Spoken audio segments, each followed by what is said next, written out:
Jeg vil forklare lidt om en eksponentiel udvikling, og udtrykket for en eksponentiel udvikling hedder f af x er b gange a opløftet i x. Og i en eksponentiel udvikling, der er b udtrykket for skæring på y-aksen, det vil altså sige, hvor vi skærer her. Og a, det er et udtryk for hældning, altså om den er aftagende eller stigende, og det kommer så i procentvis, kan man sige. Det vil jeg forklare senere. Og x det er så i antal perioder for eksempel. Og et eksempel på, hvordan a har betydning for, om en graf er en funktion af stigende eller aftagende, kan man se her, hvor jeg har 3 forskellige eksempler. Første eksempel hedder 50 gange 1,5 opløftet i x. Og hvis vi fx siger, at jeg har 50 myrer til at starte med på min farm, så starter jeg med 50 myrer her på min y-akse. Når jeg så har 1,5, vil det sige, at den per periode, f.eks. antal uger, så stiger den 50%, fordi det er decimaler. Det vil altså sige, at når der er gået 1 uge, så vil den være 50% større. Det vil altså sige, at den er kommet op på 75 myrer. Og på den måde, så stiger den så alt efter antal perioder. Det vil sige, at hvis a den er over større end 1, så er den så stigende. Et andet eksempel er, hvis det på samme måde er 50, at b-værdien er 50, og hældningskoefficienten er 1, så vil den så til gengæld være konstant, fordi der er ikke nogen procentvis stigning eller aftagelse. Det vil sige, at hvis a er det samme som 1, så er den konstant. På samme måde, hvis vi så har den, hvor a-værdien er 0,5, vil den til gengæld være aftagende, fordi 1 det er jo 100%, så 0,5 det vil så sige, at den er 50% aftagende. Så det vil sige, at når der er gået en periode, er den altså kommet ned på 25%, eller 25 myrer, og så her er den nede på 12,5, og på den måde kan man altså se, at den er aftagende.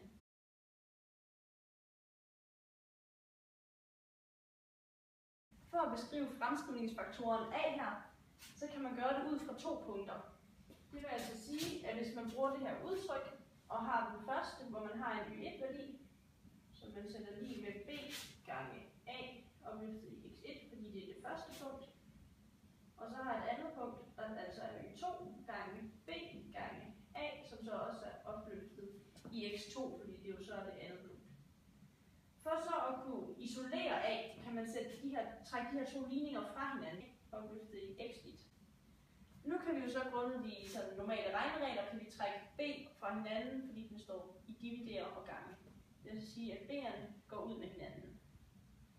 Herefter bruger vi et generelt regneudtryk for 2 tal her med samme potens og samme tal her. Det vil altså sige, at a delt med a opløftet i p og opløftet i q er altså det samme som a opløftet i p minus q. Så bruger jeg altså det her regneudtryk på den her, hvilket altså vil sige, at det er det samme som y2 lige med a opløftet i x2. Og så fordi vi så her, at q skulle trækkes derop, så skal det altså trækkes fra heroppe. Det vil sige minus x1. Og den er så stadig delt med y1. Det kan man så godt sige herovre bare. Nu vil vi jo så gerne have isoleret a. Og det vil sige, at vi skal have flyttet det her herover på den her side. Det gør vi ved at tage den x2 minus x1 rod af det her, hvilket vil sige, at vi også skal gøre det over på den her side af lighedstegnen. Det vil altså sige, at vi tager den x2 minus x1 rod her, og det gør vi på samme måde herover. Ja. Minus x1 rod. Det vil altså sige, at det her kvadratrods går ud med den her. Det vil sige, at a nu er isoleret. Så nu har vi altså udtrykket, at a er lige med x2 minus x1 og y2 over y1. Det vil altså sige, at man kan finde fremskrivningsfaktoren ud fra 2 punkter her på denne her måde. På samme måde kan vi så, når vi nu har fundet a, isolere b på en måde, så vi også kan finde b ud fra 2 punkter. Det vil sige, at hvis vi skriver det op som y lige med b gange a opløftet i x, så vil vi have isoleret b. Det gør vi altså ved at, fordi det er gangtegn og dividere med a opløftet i x herover og på samme måde herover, hvilket vil sige, at ax ud med hinanden her. Og på den måde har man altså isoleret b.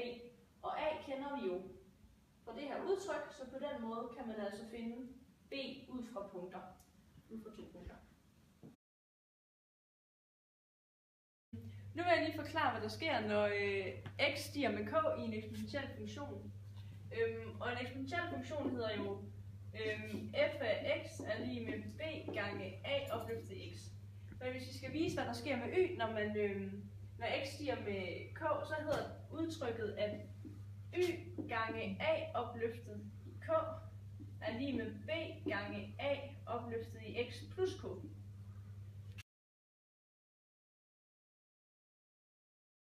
Nu vil jeg forklare fordoblingskonstanten, som er det her udtryk.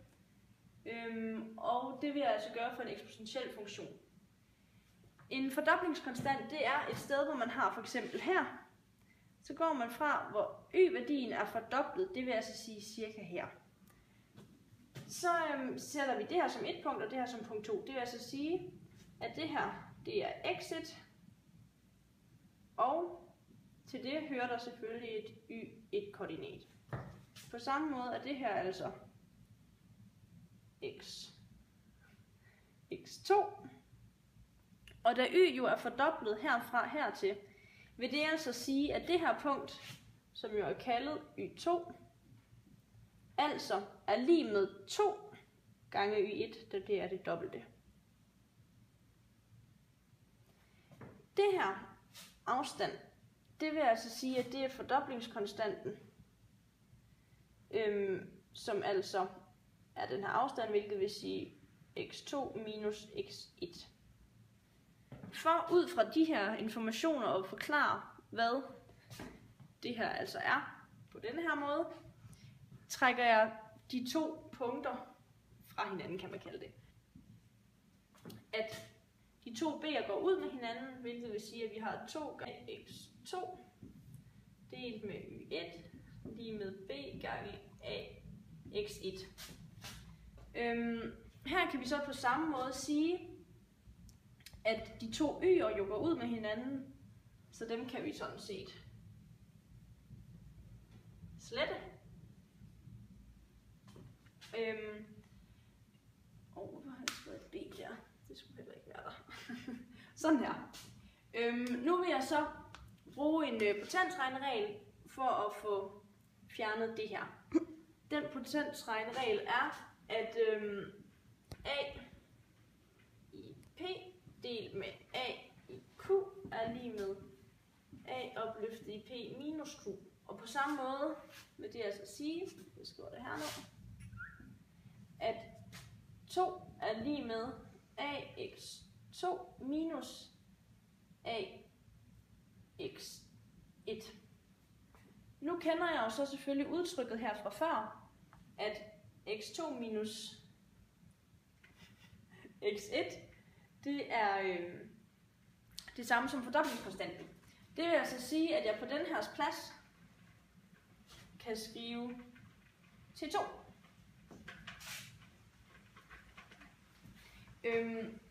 For så at komme videre herfra, går jeg ind, fordi jeg vil isolere den her, og bruger logaritme. Det vil altså sige, at jeg siger logaritmen på begge sider. Det vil altså sige, at jeg siger logaritmen til 2 er lige med logaritmen til a opløftet til 2, sådan her. For at få den her sat uden for en parentes, bruger man bare en normal potensregneregel med logaritme, at man kan sætte den uden for parentesen, hvis man bare ganger.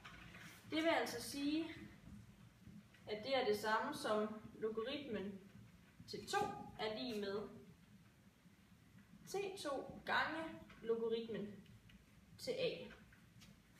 Nu er det så T2, jeg jo gerne vil have isoleret for at finde det her udtryk. Det vil altså sige, at jeg bare dividerer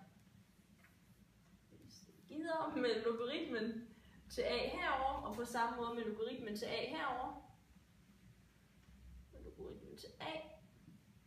Og på den måde går logaritmen til a og logaritmen til a ud af hinanden her. Og på den måde har jeg altså bevist fordoblingskonstanten her.